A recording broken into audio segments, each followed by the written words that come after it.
Натуропатия маманы Виталий Островскийдің видеоларынан аударма ұсынамын. Хош келдіңіздер каналыма. Ара өнімдері нөмірі 1 антибиотик және 100 ауруға ем.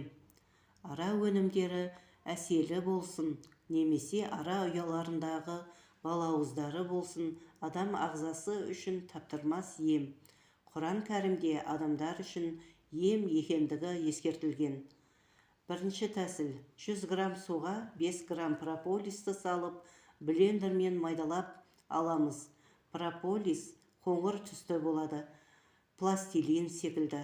Енді сетиден өткеріп, тазалап, тоңазытқышқа салып сақтауға болады. Бұл өнім қауіпсіз, балаларға беруге болады. Осы тұнбаның 1 шай қасығын шайға, кофеге, суға қосып пайдалануға болады. Тек компотқа қосуға болмайды. Жайлап, ұрттап ішкен дұрыс. Екінші тәсіл: әселді сарымсақпен қосып пайдалануға болады. Үшінші тәсіл: 1 шай ас қасық корень девиасилді 1 стакан суға 1 сағат тұрғызып, сонан соң 15 минут қайнатып, күніне 3 рет ішу керек. Паразиттерді жояды, иммунитетті нығайтады.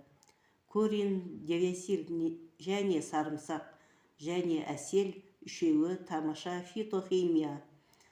Төртінші тәсіл: прополистің 5 граммын 1 литр ыстық суға демдеп, бірнеше сағатқа қойып, бұқтырып қою қажет.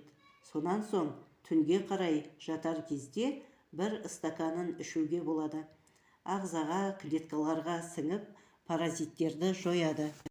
Прополистің өзін құрғақтай 15 минут шайнаса, қандағы қант мөлшерін түсіреді екен. Тек ем қабылдаған кезде мал өнімдерін, майлы, қуырылған, тұзды өнімдерді шектеу қажет. Қанда қант мөлшері көп кезде күріш, картоп, колбаса осы өнімдерді қолданбау керек. Бұл өнімдерде крахмал көп. Прополисті тамақ бездерінің, яғни гланды болғанда іріңдеу кезінде пайдалануға болады. Кестіріп тастауға асықпау керек. Бездердің қызметі адам ағзасы үшін өте зор. Және де құлақ ауырғанда іріңнен тазалап, прополис тұнбасынан тампон жасап қою керек. Ем болсын. Тек дәрігеріңізбен кеңесе отырып пайдаланыңыз. Ақпараттар пайдалы болса, арнама тіркеліп, лайк басып, комментарий жазып, қолдау көрсетіңіздер. Тыңдағандарыңыз үшін көп-көп рахмет.